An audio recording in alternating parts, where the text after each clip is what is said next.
और इस बीच बड़ी खबर आपको बता दें, जहां आरक्षण के मुद्दे पर अब बिहार सरकार सुप्रीम कोर्ट जाएगी।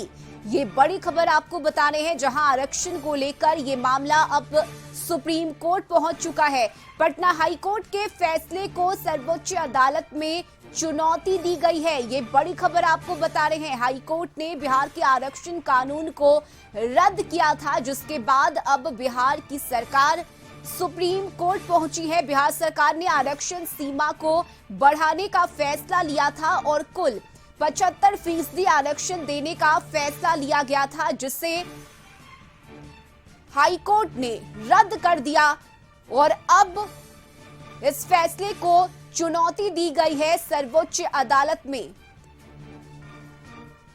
और ज्यादा जानकारी लिए इस वक्त ब्यूरो चीफ अमित सिंह हमारे साथ जुड़े हुए हैं। अमित, बिहार में आरक्षण का दायरा बढ़ाया गया था, जिसके बाद इस फैसले को चुनौती दी गई और पटना हाई कोर्ट ने इस फैसले को रद्द कर दिया। लेकिन अब सर्वोच्च अदालत पहुंची है बिहार सरकार, और आरक्षण का दायरा खत्म ना किया जाए, इस फैसले को हाई कोर्ट की तरफ से जो फैसला दिया गया उसे चुनौती दी गई है। बिल्कुल रश्मि, काफी अहम हो जाता है बिहार की सियासत और बिहार में जिस तरीके से जातीय गणना कराकर जो आंकड़े पेश किए गए थे, उसके आधार पर जब वो महागठबंधन की सरकार थी तब मुख्यमंत्री नीतीश कुमार थे, लेकिन डिप्टी सीएम उस समय तेजस्वी यादव थे। यानी कि उस सरकार में तय हो गया था कि जो आरक्षण की सीमा है वो बढ़ाई गई और उसमें पहले 50 से 65%, उसके बाद 75% किया गया।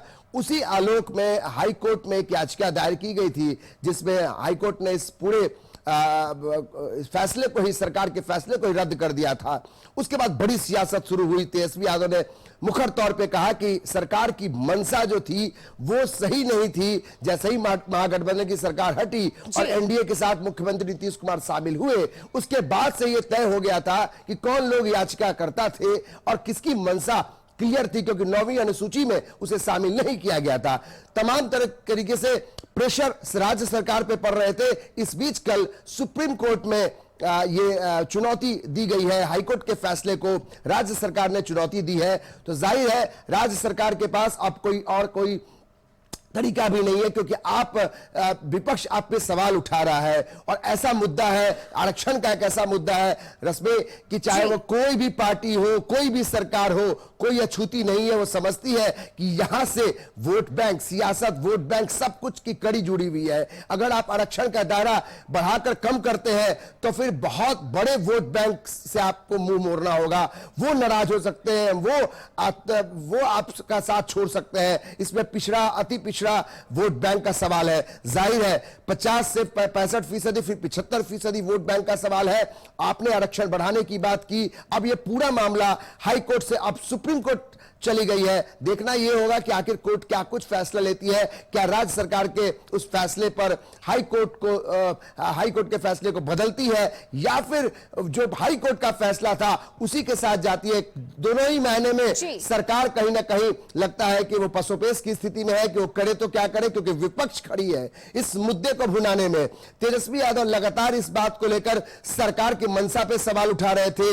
लगातार तेजस्वी यादव कह रहे हैं कि अगर आपको पता था कि कोर्ट में ये जाकर टूट सकता है तो पहले ही आपको एक केंद्र सरकार को इसमें 9वीं अनुसूची में शामिल करना था, संविधान में संशोधन करना था। लेकिन एनडीए की ये मंशा नहीं थी और मुख्यमंत्री नीतीश कुमार के एनडीए में शामिल होने के बाद ये तय हो गया था कि जो भी जातीय गणना के आधार पर ये एक आरक्षण की सीमा बढ़ाई गई थी वो जाके कोर्ट में टूट जाएगी। तो अब देखिए पक्ष विपक्ष जो है इस पर सियासत कर रहा है, लेकिन मामला अब सुप्रीम कोर्ट तक पहुंच गया है रश्मि। तो बेहद महत्वपूर्ण है कि क्या कुछ फैसला सुप्रीम कोर्ट लेता है जब तारीख तय होती है। लेकिन महत्वपूर्ण यह है कि कोर्ट के इस चक्कर में जो आरक्षण की सीमा बढ़ाई गई थी उसमें क्या कुछ आगे कंक्रीट निकलता है, यह महत्वपूर्ण है, यह समझना होगा। और जो इसके जानकार है, कानून के जानकार, उनसे भी बात करनी होगी कि क्या कुछ हो सकता है इसमें आगे।